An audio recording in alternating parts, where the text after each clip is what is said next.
আসসালামু আলাইকুম। 2024 সালের 5 অগস্টের পর থেকে আমি এই পর্যন্ত তার পরের 6 মাস যদি হিসাব করি তাহলে অনেকগুলো ভিডিওতে বিএনপির ব্যাপারে কথা বলেছি। বিএনপি ক্ষমতায় আসুক এটাও চেয়েছি, এটাও আপনাদেরকে আগেও জানিয়েছি বেশ কয়েকবার।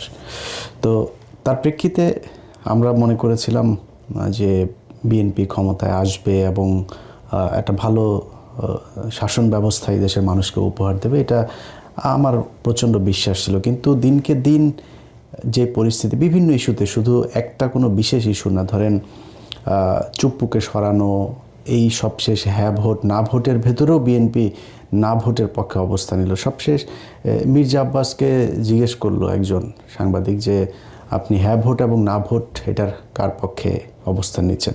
সেটা আমার ব্যক্তিগত ব্যাপার। এটা আপনার ব্যক্তিগত ব্যাপার না, তো আপনি তো ভোটারদের কাছে ভোটও চাচ্ছেন, আপনি ধানের শীষ কাকে ভোট দেবেন বা ধানের শীষের পক্ষে চাচ্ছেন কি চাচ্ছেন না, আপনাকে এটা প্রশ্ন করলে কি আপনি এটা বলতেন? তখন তো বলতেন যে না, অবশ্যই ধানের শীষের ভোট চাই।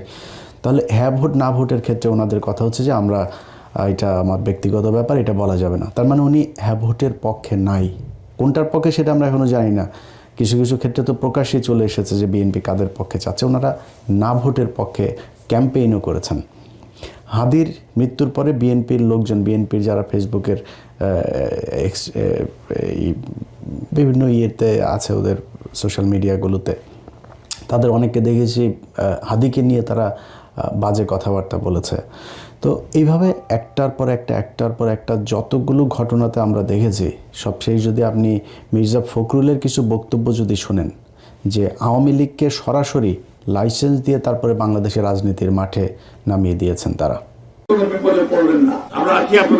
যত মামলা আছে আওয়ামী লীগের বিরুদ্ধে আমরা সমস্ত মামলাগুলো তুলে নেব।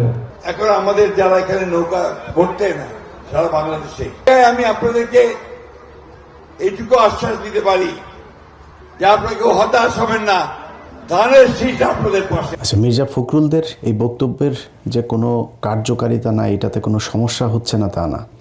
দেখেন, একটা জিনিস মনে রাখেন, বিএনপির কিছু মানুষ আওয়ামী লীগের সাথে আতাত করে গত 15 বছরও চলেছে। এই মির্জা আব্বাসের কথাই যদি বলেন, মির্জা আব্বাসের ঢাকা ব্যাংকের কোনো সমস্যা হয় নাই, মির্জা ফখরুলের কোনো সমস্যা হয় না। মির্জা ফখরুল হসপিটালে গিয়ে এক অবরোধ ডাকার পরে তিনি হসপিটালে গিয়ে বিএনপির এক বড় নেতা, নাম বলতে চাই না, সেই বড় নেতাকে তিনি বলেছেন যে খালেদা জিয়ার কথা বলতে গিয়ে যে মহিলার পাগল হয়ে গিয়েছে, এখন তো ওনার কী দরকার ছিল অবরোধ ডাকার। এই মির্জা ফখরুল ওনাদের জেলখানায় যখন নেওয়া হতো, জেলখানায় নেওয়ার পর থেকে সোনারগাঁ হোটেলে নিয়েও রাখা হয়েছে রাতের বেলা, এগুলো আমরা শুনেছি।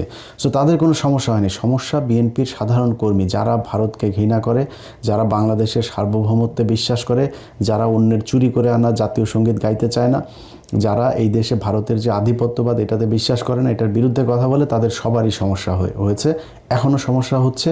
ভবিষ্যতেও যদি আবার ফের আওয়ামী লীগ রিটার্ন করে, সেই ক্ষেত্রে তাদেরই সমস্যা হবে। যেই কারণে তাদের মূল যেই লোকজন আছে, এদের কথাতেই যে বিএনপির সব কিছু হয় তা না, কিন্তু এটার কিছু ব্যাপার আছে। এগুলো যখন বিএনপি দলীয়ভাবে সব জায়গায় একইভাবে কথা বলতে থাকবে, তখন আওয়ামী লীগের লোকজন যারা এতদিন ধরে গা ঢাকা দিয়েছিল, পালিয়েছিল, একটু আতঙ্কে থাকতো, ইতস্তত বোধ করতো, ভয় পেত প্রকাশ্যে আসতে, সেই মানুষগুলো কিন্তু এখন আবার নতুন করে মাঠে আসতে শুরু করেছে। এবং একটা জিনিস মাথায় রেখেন, এই আওয়ামী লীগ তাদের বন্ধু বিএনপিও না, জামাতও না, এনসিপিও না, এই দেশের সাধারণ মানুষও না। তো তাদের শত্রু কিন্তু সবাই। তারা কেউ জামাতের সাথে মিলেছে, কেউ বিএনপির সাথে মিলেছে, যার সাথে মিলেও তাদের উদ্দেশ্য কিন্তু একটাই, জামাতের সাথে থেকে বিএনপিকে পেটাবে, বিএনপির সাথে থেকে জামাতকে পেটাবে, বিএনপির সাথে থেকে এনসিপিকে পেটাবে। এগুলো হচ্ছে তাদের মূল টার্গেট এবং সেটাই হচ্ছে। আমি বিশ্বাস করি গত কালকের যে ঘটনা, রেজাউল করিম যিনি মারা গেলেন শেরপুরে, এই ব্যক্তিকে যেভাবে ইট মাথায় নিয়ে উপরে তুলে তারপরে তাকে যেভাবে পেটানো হলো, কোপানো হলো, এটা বিএনপির যে বিএনপি করে, বিএনপির লোকজনের কাজ এটা না। বিএনপি জীবনও এত হিংস্র হইতে পারে। নিজের চোখের সামনে দেখা হরতাল তো দেখে এসছে।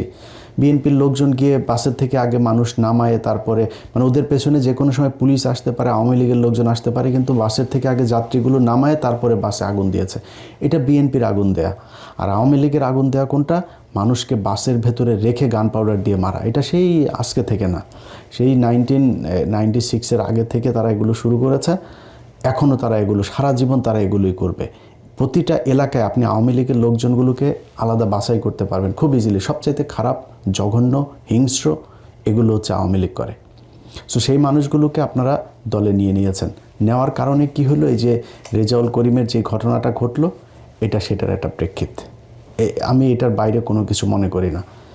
গত কয়েকদিনে জামাত ইসলামের অনেক মানুষই তো আছেন যে জামাত ইসলামের কেন নারীদেরকে কেন সামনে রাখা হয় না, নারীদেরকে নির্বাচন করতে দেওয়া হয় নাই কেন, নারীদেরকে বাইরে আসতে দেওয়া হয় না কেন, এটার বিরুদ্ধে কেন জামাতে, নারীদের বিরুদ্ধে যারা এই অধিকারের কথা যারা বলে, সেই মানুষগুলোর একজন ক্যান্ডিডেট হওয়া তো বহু পরের কথা, একজন সাধারণ কর্মী হিসাবে মানুষের বাড়িতে বাড়িতে গিয়ে তারপরে তাদেরকে দাওয়াত দিচ্ছে, তাদেরকে ভোট চাচ্ছে। এইটার জন্য তাদের শরীর থেকে ওড়না খুলে ফেলা হয়েছে, হিজাব খুলে ফেলা হয়েছে, তারপরে পেটে লাথি মারা হয়েছে। এই পর্যন্ত 2টা ভিডিও আমার চোখে পড়েছে। আমি বলতে চাচ্ছি, আমার বিএনপির নেতৃবৃন্দ ওই জামাতের মেয়েদের ছায়া খুলে দেবে বলে দিলাম।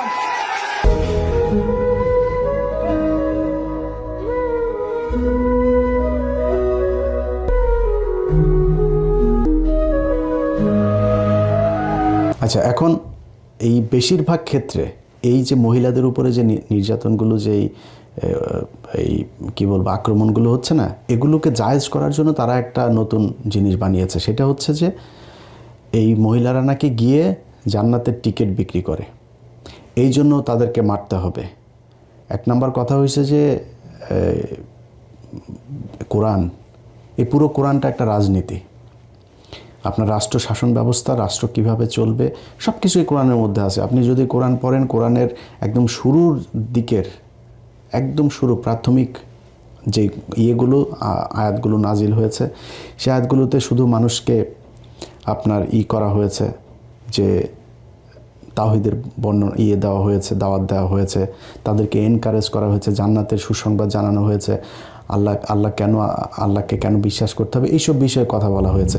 ঠিক মদিনায় হিজরতের পরপর থেকেই কোরআনের যে আয়াতগুলো নাজিল হয়েছে, তার সবই কি আপনি আপনার স্ত্রীর সাথে কি ব্যবহার করবেন, আপনার পরিবারের, আপনার ছেলে সন্তানের জন্য কতটুকু সম্পত্তি ভাগ হবে, আপনার মেয়ের জন্য কতটুকু ভাগ হবে, আপনি কার কার সাথে বিয়ে করতে পারবেন, সমাজে সুদ খাওয়া যাবে কি না, অর্থনৈতিক ব্যবস্থা কি হবে, কার প্রতি কি, কার কতটুকু হক, সব কিছু এগুলো নিয়ে আলোচনা। এই কোরআনের বাইরে, মানে শরীয়ত আইন মানে কি, আপনি কোরআনের যে কথাগুলো বলা হয়েছে সেগুলো। এখন এটা আপনার পছন্দ হচ্ছে কি না হচ্ছে সেটা অন্য জিনিস। অনেক মানুষ নারীদের ব্যাপারে বিশাল নতুন নতুন অনেক করেন, আপনি সংবিধান জাহির করার চেষ্টা করেন। পৃথিবীর ভেতরে, কোরআনের ভেতরে আপনাকে নারীর যে অধিকার দেওয়া হয়েছে, যদি নারীরা আসলে জানতো যে কোরআনে তাকে কি কি বলা হয়েছে, তার কতটুকু অধিকার, এটা জানলে সে পরের দিন থেকে তারা না খায় বলতো যে কোরআনে যেটা বলেছে আমরা সেটা চাই। এখন ভাই, আমার বাংলাদেশে কয়দিন আগে মসজিদে নামাজ পড়তে পারতো না, ওয়াজ মাহফিল করতে পারতো না, সেই অবস্থা থেকে রাতারাতি বিশাল কিছু হয়ে যাবে, এটা আমরা বিশ্বাস করি না। যেই কারণে এই শরিয়া আইন হইতে হবে না হইতে হবে এটা নিয়ে এই বিতর্কে যাচ্ছে না। কিন্তু আপনি যদি মনে করেন যে কোরআন একদিকে, ধর্ম একদিকে, রাজনীতি একদিকে, এটা মিথ্যা কথা। রাসূল সাল্লাল্লাহু আলাইহি ওয়াসাল্লাম খালি ধর্ম প্রচার করেন নাই, রাসূল সাল্লাল্লাহু আলাইহি ওয়াসাল্লাম মসজিদে বসে খালি ইমামতি করেন নাই, মসজিদে বসে উনি রাষ্ট্র পরিচালনা করেছেন, উনি গভর্নর নিয়োগ করেছেন, উনি বলেছেন রাষ্ট্রের শাসন ব্যবস্থা কেমন হবে, অর্থনৈতিক অবস্থা কেমন হবে, এগুলো তিনি বলেছেন। সো এটার সাথে ওইটার আলাদা করে কিছু বলা যাবে না। এখন আপনি কারে ভোট দিবেন, কারে শাসন ক্ষমতায় বসাইলে আপনি সেই আগের মতো সেরকম নারীদেরকে, রাসূল সাল্লাল্লাহু আলাইহি ওয়াসাল্লাম বলে গিয়েছিলেন না যে মক্কা থেকে একজন নারী, একটু ভুল হইতে পারে, সংশোধন করেন, একজন নারী মক্কা থেকে সিরিয়াতে যাবে, তার ভেতরে গভীর রাতে সে সিরিয়াতে যাবে, তার ভেতরে একমাত্র আল্লাহর ভয় ছাড়া পৃথিবীর কোনো ভয় থাকবে না। এত নিরাপদ একটা নারীদের জন্য একটা পৃথিবী তিনি গড়ে দিয়ে যেতে চান। সো আপনি সেই জায়গা থেকে এর চাইতে ভালো কোথায় পাবেন, কি পাবেন?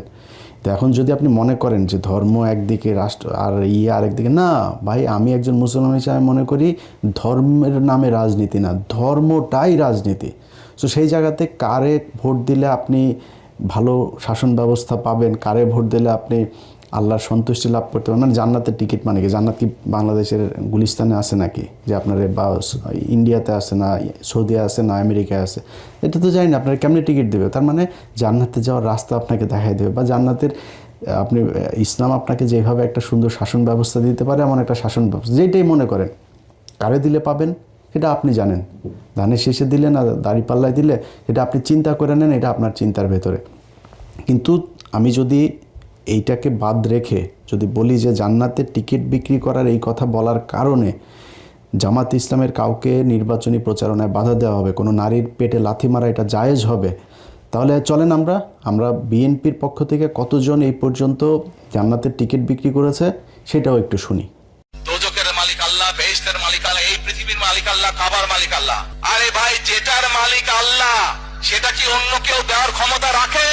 রাখে না। তাহলে কি দাঁড়ালো? দলের সমাজকে শান্ত রাখার জন্য জিয়া রহমান কি করেছেন? তার সময় খালেদা জিয়া কি করেছেন? তোমরা নয়, বরং শহীদ জিয়ার দল বলেই ব্যস্ত যেতে পারবে। আমরা ধানের শীষে ভোট দিলে আমরা জান্নাত পাবো, এটা আমরা বলতে পারি। বেগম খালেদা জান্নাত উচ্চারণ করবে, মুখটা পবিত্র হয়ে যাবে। প্রেসিডেন্ট জিয়াউর সঙ্গে তারেক রহমান তার নাম উচ্চারণ করতে হবে, উর্দু করে করবে। হাতে করা দল ধানের শীষে ভোট দিলে আপনারা অবশ্যই জান্নাত ফেরদৌস আশা করতে পারেন। শহীদ রাষ্ট্রপতি জিয়া রহমানের নাম নিয়ে প্রতিদিন ব্যস্ত দিচ্ছে। আমি মক্কা মনে করি সাধারণ তুদলির এই বাড়িটাকে। আমি যার পায়ের নিচে আপনার দেশ, সেই পুরুষ মানুষগুলো এখানে উপস্থিত আছে, তাদেরকে বলবো বাড়ি বাড়ি গিয়ে মা বোন চাচি খালাদের বলে দেবেন ভোট ধানের শীষে দিতে হবে। যদি ধানের শীষে ভোট না দেন, এই মহিলাদেরকে বলছি আপনারা জান্নাত পাবেন না। উমর আজলান হোসেন চার খলিফার এক খলিফা, আমার নেতা শহীদ প্রেসিডেন্ট জিয়া রহমান চার খলিফার মতো একজন, আমার নেতা তারেক রহমান, হযরত আলী রাদিয়াল্লাহু, আমার নেতা মা ফাতেমা বেগম খালেদা জিয়া। যারা পাল্লা মার্কে ভোট দিবে বরং এরা দুযোগে যাওয়ার সম্ভাবনা বেশি। বিভিন্ন বাড়িতে যাইয়া আমাদের ধানের শীষের পক্ষে কথা বলবে। শহীদ রাষ্ট্রপতি জিয়া রহমানের মার্কা, এটা আল্লাহ প্রদত্ত মার্কা। মদিনা ইসলামের চর্চা করি আমরা, মদিনা ইসলামে বিশ্বাস করি। শরিয়া আইনের ব্যাপারে ওটা বলেছে কিন্তু যে আমরা শরিয়া আইনে বিশ্বাস করি না। আচ্ছা, এগুলি এই যে জান্নাতের টিকিট বিক্রি করে তারপরে অনেক কথাবার্তা তারা বলেছে, এইভাবে করেও তাদের যখন কিনা দেখলো যে না হচ্ছে না, তো দিন দিন অবস্থা ভয়ঙ্কর দিকে যাচ্ছে, তখন তারা শুরু করলো কি আপনার নতুন করে মানুষের হাতে পায়ে ধরে কান্নাকাটি শুরু করলো। কোথাও যায় আপনার পায়ে ধরে, কোথাও কান্নাকাটি করে, এইগুলো করে মানুষের কাছে ভোট চাওয়া শুরু করলো।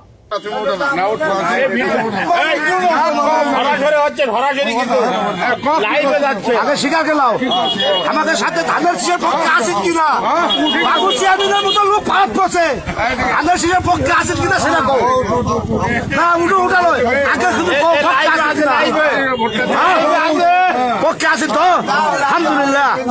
আচ্ছা, এগুলি কান্নাকাটি করেও যখন ভোট পাবে বলে মানুষের কাছ থেকে কথাবার্তা শুনে, ধরেন ভোট যখন চাইতে যায় রাস্তায়, তখন তো নিশ্চয়ই মানুষের তাকানো দেখলেই কিন্তু বোঝা যায় যে সে আমারে ভোট দিবে না আমারে দেখে কতটুকু সন্তুষ্ট হইলো, এটা বোঝা যায়। তো এটা তো তারা রাস্তাঘাটে বুঝে, এবং তাদের কিন্তু কিছু জরিপ টরিপও এই গোয়েন্দা সংস্থা সহ তাদের নিজস্ব কিছু জরিপেও আমরা কিন্তু এগুলো রেজাল্ট শুনছি।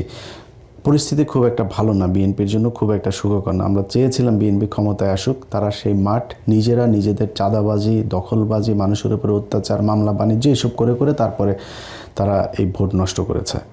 তো পরে কি করলো, এখন নতুন করে তারা যেটা শুরু করেছে একটা মিথ্যাচার। সেই আওয়ামী লীগ যেই স্টাইলে আপনার রাজনীতি করত, প্রতিটা জায়গায় বিএনপি তাদের এই আওয়ামী লীগের অবস্থানটা নিয়ে আমরা এই কালকে আপনারা দেখেছেন যে এক জায়গায় বলছে যে জামাতের একজন নেতা তিনি টাকা দিতে গিয়েছেন, তাকে সহই ভিডিও করা হয়েছে, টাকা দিতে গিয়েছেন ভদ্রলোক, এই লোকটা আসলে ওইখানে দেখলো সব এদের লোকজন ওইখানে তারা একটা বিপদে ফেলার জন্য করছে, সে চুপচাপ করে চলে আসছে। পেছনে থেকে অনেকগুলো লোক একসাথে এইভাবে টাকা বের করে দেখাচ্ছে যে এই যে তারা হচ্ছে গিয়ে টাকা দিতে যাচ্ছিল, তারা টাকা নেয়নি। তো আমি ভিডিওটা প্রথম দেখাই না, আমি একটু অবাক হলাম যে বাংলাদেশে এত ভালো মানুষ হয়ে গিয়েছে যে তাদেরকে টাকা দিচ্ছে, আর সবাই এসে সেই টাকা নিয়ে এসে এরপরে আর সবগুলো মানুষ একই সাথে, ধরেন জামাত যদি কাউকে টাকা দেবে গোপনে গিয়ে ঘরে গিয়ে আর টাকা দেবে হচ্ছে রাতের বেলা, যেটা আমাদের দেশে আমরা বিভিন্ন সময় দেখেছি। এই টাকা দেওয়ার রাজনীতি তো বহুদিন ধরে চলছে। তারা রাতে গিয়ে টাকা দিয়ে আসবে, দিনের বেলায় টাকা দিচ্ছে, আর সব মানুষকে একসাথ করে তারপরে তারা এইভাবে টাকা দিচ্ছে। অবাক হইলাম। পরে জানা গেল কি ওইখানে ইউনিয়ন যুব দলের নেতা একজন আর স্বেচ্ছাসেবক দলের নেতা একজন। এই দুইজন সেইখানে থেকে এই ওদের নিজেদের, এবং সেখানে তারা যে তাদের হাতে টাকা দিচ্ছে সেটাও আবার এই ভিডিওতে দেখা গেছে। যে টাকা দিচ্ছে সে হলো ইউনিয়ন যুব দলের একজন নেতা।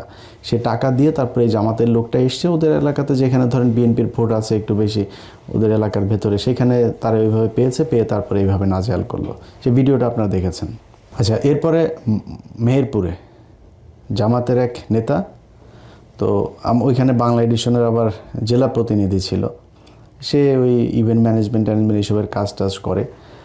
এখন এদেরকে গাড়ির ভেতরে ধরে তারপরে বানাইলো কি, বিএনপির কিছু এই সাংবাদিক আছে, এগুলো নিয়ে প্রথম আলো এগুলোর সব নিয়ে তারপরে তারা বানাইলো এরা হচ্ছে গিয়ে দেশীয় অস্ত্রশস্ত্র নিয়ে যাচ্ছিল বিএনপি ক্যান্ডিডেটের সাথে। তো সেগুলো তো দেখা গেল কি অকি আছে, তারপরে প্লাস তারপরে আরও মানে ইভেন্ট ম্যানেজমেন্টের কাজে যা ব্যবহার হয় এই জিনিসগুলো সেখানে আপনার দেখা গেল স্ক্রু ড্রাইভার এই জিনিসগুলো, সেখানে কোনো দা নাই, কোনো বটি নাই, কোনো কিছু নাই, কোনো পিস্তল নাই, কোনো কিছু নাই। সেটারে বানানো হলো যে এটা হচ্ছে অস্ত্রশস্ত্র নিয়ে তারপরে যাচ্ছে।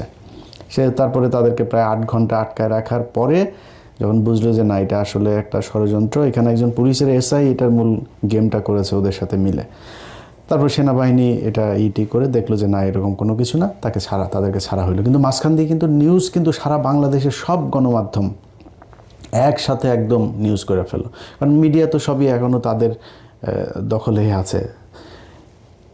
এরপরে সবশেষ ঘটলো চরমোনাইর এক মহিলাকে, হাত পাকার এক মহিলাকে ভোলাতে আপনার করলো।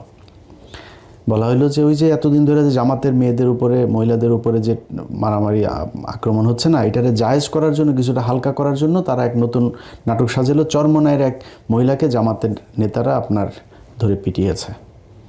তো সেই ভিডিওটা আপনারা নিশ্চয়ই সোশ্যাল মিডিয়াতে দেখেছেন। সেই ভিডিও দেখার আপনারা বলেন যে ভিডিওটা আপনারা দেখছেন, এই ভিডিওর মাঝখানে কোনো জায়গায় আপনি দেখেছেন যে জামাতের কোনো নেতা, এখানে দুইটা পক্ষ, একা যে ব্যক্তি সেই ব্যক্তি সম্ভবত চরমোনাই, বা মানে দুইটা পক্ষের এক পক্ষ জামাত এক পক্ষ চরমোনাই, আমি এটা কনফার্ম হইতে পারিনি যে কোন পক্ষ কোনটা, কিন্তু যেই পক্ষই হোক মারামারিটা যে সেখানে হচ্ছে, সেই মারামারির ভেতরে পুরুষ, এখানে কোনো নারী নেই, কোনো নারীর উপরে কেউ গায়ে হাত তোলে নাই।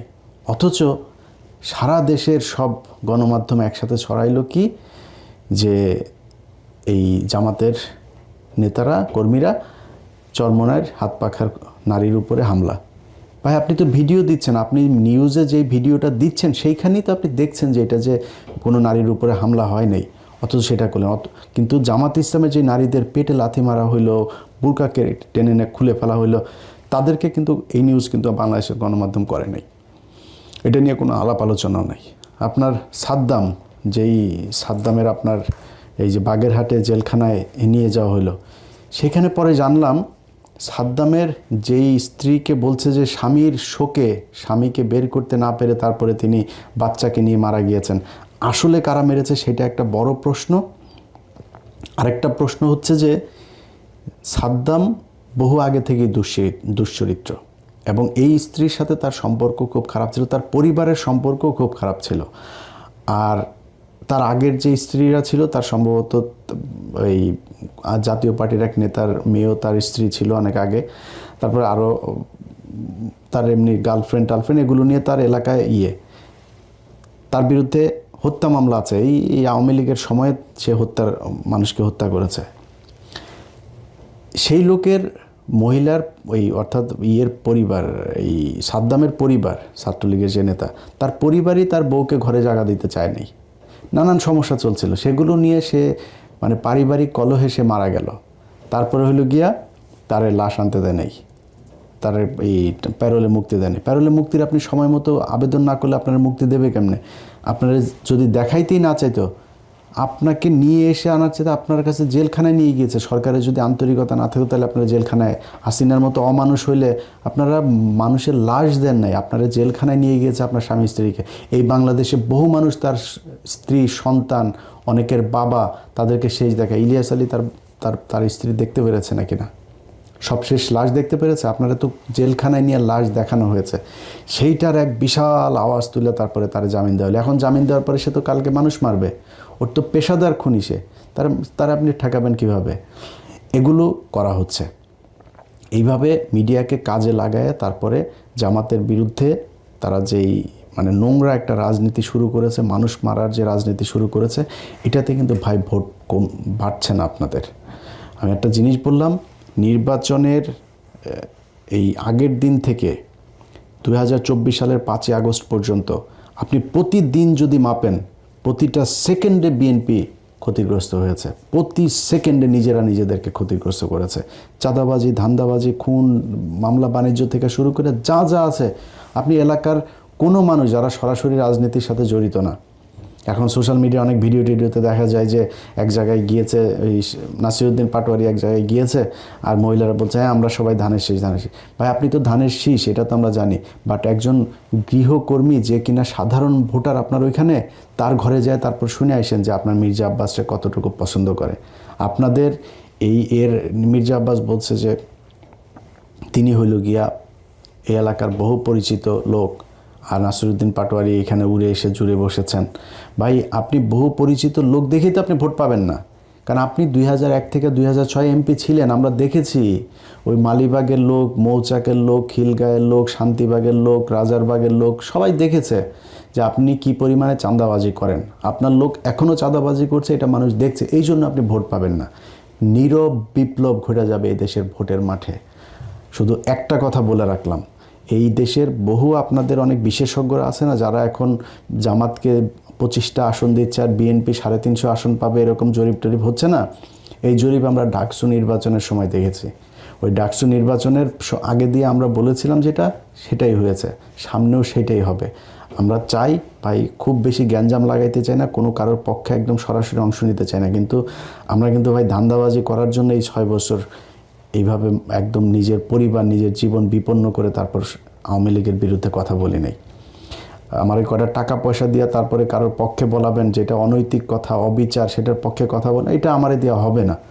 সো আপনারা বাধ্য করছেন এগুলো নিয়ে কথা বলাইতে, আলোচনায় আসতে, এটা কিন্তু আপনাদের ভোট নষ্ট হচ্ছে। সো সাবধান হয়ে যান। যদি সাবধান না হন, সেক্ষেত্রে 12 তারিখ আসতে আসতে যেভাবে গ্র্যাজুয়ালি আপনারা ডাউনে গিয়েছেন না, আস্তে আস্তে যাইতে থাকবেন, যায় দেখবেন যে পরিস্থিতি খুবই ভয়ঙ্কর। সেইখান থেকে বের হয়ে আসতে পারবেন কিনা, বাংলাদেশের মানুষ কিন্তু এখন কথা বলতে পারে। বাংলাদেশের মানুষ যা দরকার সেটা তার মুখ থেকে সে বলে আদায় করার মতো সেই ক্ষমতা, সেই সাহস কিন্তু তার এখন আছে। আগের এই হাসিনার সময় না, 2018 সাল আর 24 সালে নির্বাচনের মতো এই দেশে আরেকটা নির্বাচন করতে পারবেন না। আপনি নির্বাচনে ভোট পাবেন, ভোটার আপনাকে ভোট দেবে, দেওয়ার জন্য যা যা করা দরকার সেটা করেন। এসব মিথ্যা কথাবার্তা, প্রোপাগান্ডা ছড়ায় মানুষকে নাটক টাটক করে, এগুলো করে জিততে পারবেন না। আল্লাহ হাফেজ।